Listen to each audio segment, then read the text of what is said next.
आज का हमारा विषय है खेलों में ओलंपिक का महत्व और भारत की उपलब्धियां। दोस्तों, मनुष्य इस पृथ्वी का सबसे बुद्धिमान प्राणी है और मनुष्य के लिए अगर हम कहें सबसे मूल्यवान वस्तु क्या है तो वो है उसका स्वास्थ्य। और इस स्वास्थ्य की प्राप्ति हम खेलों से कर सकते हैं, क्योंकि खेल ही वो साधन है जिसके द्वारा हम अच्छे से अच्छे स्वास्थ्य प्राप्त कर सकते हैं और एक सुखी जीवन व्यतीत कर सकते हैं। आप लोगों ने देखा ही होगा कि आज कल चारों सब तरफ क्या है, एक महामारी फैली हुई है जिसे हम कोविड-19 के नाम से जानते हैं। वर्तमान में इसके कई वेरिएंट आपने देखे ही हैं, नाम सुने होंगे, डेल्टा, ईटा, कड़पा आदि आदि। तो इसके लिए हमारा स्वस्थ रहना जरूरी है और स्वस्थ रहने के लिए खेल जरूरी है। लेकिन दोस्तों, अगर खेलों में हमको उत्कृष्टता हासिल करनी हो तो उसके लिए उसके लिए प्रतिस्पर्धा बहुत जरूरी है। और इसीलिए हमारे देश में कई सारी प्रतिस्पर्धाएं खेलों की होती रही हैं और आगे भी होती रहेंगी। देश के साथ साथ विश्व में भी, पूरे विश्व भर में भी खेलों की विभिन्न प्रतिस्पर्धाएं आयोजित होती हैं। उन्हीं में से एक प्रतिस्पर्धा जिस पर हम आज चर्चा कर रहे हैं वो है ओलंपिक। जी हाँ दोस्तों, ओलंपिक जिसे ओलंपियाड के नाम से भी जानते हैं। हालांकि इसकी शुरुआत तो अगर देखें तो इसका इतिहास काफी प्राचीन है। सबसे पहले एथेंस में 1896 में ओलंपिक गेम्स आयोजित किए गए थे। पीरे डी कुबर्टिन के प्रयासों से जो ओलंपिक गेम है इनका आयोजन किया गया था।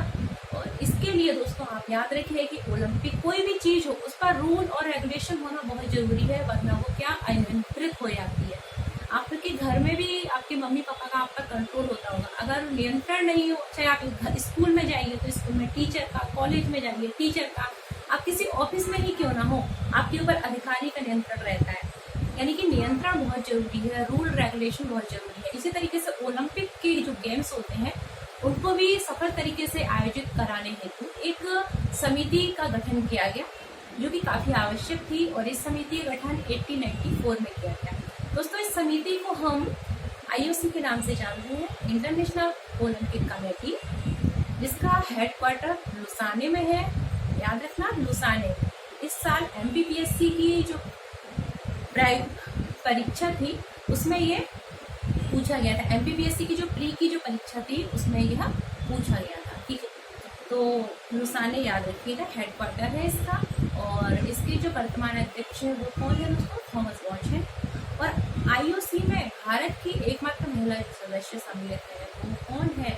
वो है नीता अंबानी। जी हाँ दोस्तों, इस महिला ने, ये जो महिला है, इन्होंने हमारे देश का जो सर है वो गौरव से ऊंचा कर दिया है।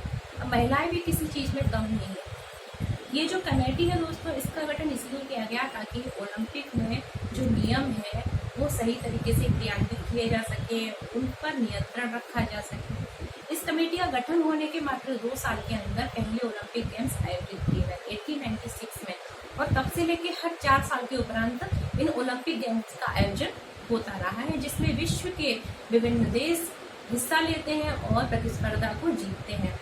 हमारे भारत की बात करें तो हमारे भारत ने सबसे पहले 1900 के लगभग 1900 में पहला जो पदक जीता था ओलंपिक में। वो जो जीतने वाले व्यक्ति थे वो थे पहले एंग्लो इंडियन थे। इसके बाद अगर बात करें महिला वर्ग में तो महिला वर्ग में सबसे पहले पदक जीतने वाली कर्णम मल्लेश्वरी थी।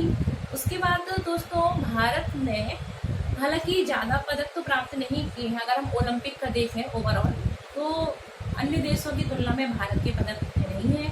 यानी कि भारत की स्थिति इतनी अच्छी तो नहीं है ओलंपिक में जितने अन्य देशों की है, जैसे अमेरिका, चीन इत्यादि देश है।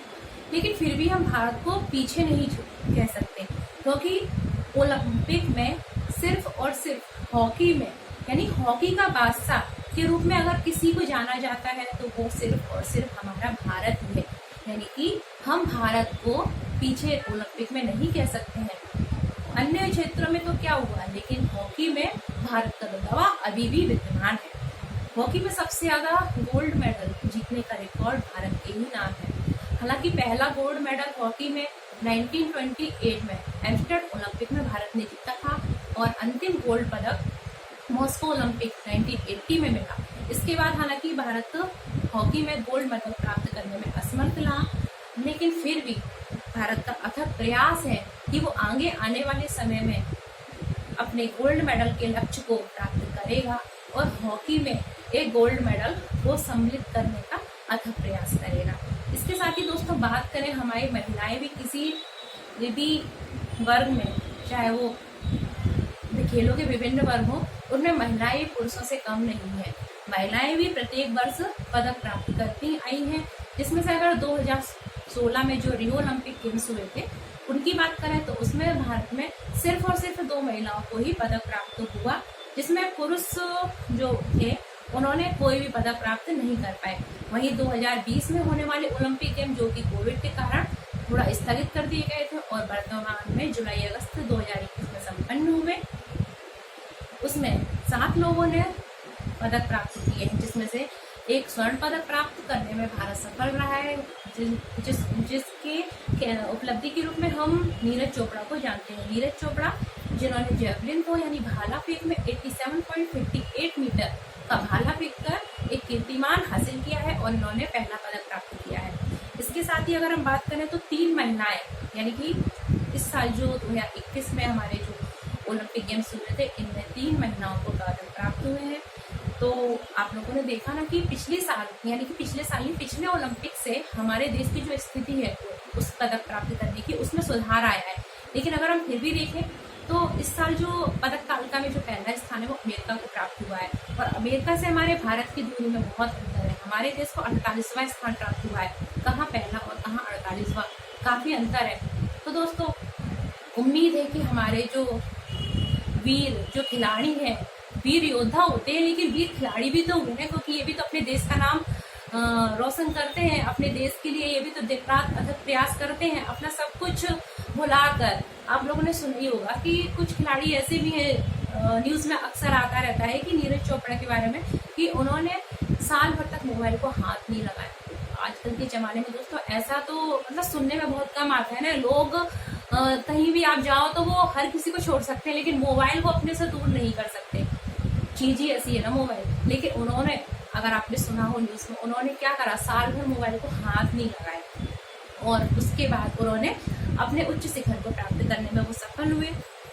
दोस्तों इसी तरीके से अगर हम भी पढ़ाई करेंगे ना तो एक ना एक दिन सफल जरूर होंगे। और लक्ष्य को बिल्कुल अर्जुन की आंख की तरह देखो। जिस तरीके से आपने सुना होगा कि जब अर्जुन को सिर्फ और सिर्फ जब वो तीर से मछली को देख रहे थे भेजने के लिए, तो उन्हें सिर्फ और सिर्फ क्या दिखाई दे रही थी, मछली की आंख। ठीक है, तो हमको क्या मछली की आंख देखनी है और अपने लक्ष्य की प्राप्ति करनी है। तो दोस्तों ओलंपिक की अगर हम बात कर रहे थे, ओलंपिक में हमने ये सब पढ़ लिया। उसके बाद ओलंपिक में अगर हम देखें तो ओलंपिक का योगदान क्या है। तो ओलंपिक के द्वारा क्या होता है दोस्तों, ओलंपिक के द्वारा देश जो खिलाड़ी होते हैं उनमें राष्ट्रीयता की भावना तो जन्म लेती है। साथ ही जब ओलंपिक होते हैं तो वहां पर आपने देखा होगा कि विभिन्न देशों के जो प्रतिस्पर्धा के लिए जो खिलाड़ी आए हुए होते हैं वो वहाँ एकत्रित होते हैं, और जब वहाँ एकत्रित होते हैं तो वहाँ पर वसुदेव कुटुंबकम का साक्षात ये जो धारणा है उसका आभास होता है। ठीक है, और वहाँ पर जो सभी खिलाड़ी हों उनमें आपसी भाईचारे का एहसास होता है। सभी एक दूसरे से द्वेष मिटाकर वहाँ पर खेलों को संपन्न करते हैं और पदक जीतते हैं, और अगर वो हार भी जाते हैं तो एक दूसरे को वहाँ पर बधाई देते हैं कि जो जीतने वाला खिलाड़ी है उसने बहुत अच्छा कार्य किया है, उसने मेहनत की है, जिसके फलस्वरूप उसको ये लक्ष्य प्राप्त हुआ है। इसके बाद आपने सुना ही होगा कि जो विजेता खिलाड़ी होते हैं उनको हमारे देश में क्या सम्मान दिया जाता है जब वो लौटते हैं, जैसे कि नीरज चोपड़ा गोल्ड मेडलिस्ट। इसके साथ साथ जो अन्य खिलाड़ी 6 हैं उनको भी काफी सम्मानित किया गया। इसके साथ ही हम मध्य प्रदेश की बात करें तो हमारे मध्य प्रदेश के जो विवेक सागर हैं, जो हॉकी पुरुष टीम के एक सदस्य हैं, उनको आज ही शिवराज सिंह चौहान द्वारा 1 करोड़ रुपए देने का घोषणा की गई है। साथ ही विभिन्न विभागों द्वारा इन खिलाड़ियों के लिए नौकरी के आमंत्रण रहते हैं। तो दोस्तों आज हम लोगों ने देखा कि ओलंपिक का महत्व क्या है, ओलंपिक में खिलाड़ी किस तरीके से अथक प्रयास करते हैं और सफलता प्राप्त करते हैं। उम्मीद है कि आप भी इसी तरीके से अपने लक्ष्य को प्राप्त करने के लिए सफल प्रयास करेंगे और एक न एक दिन सफल होंगे। जय हिंद, जय भारत, धन्यवाद।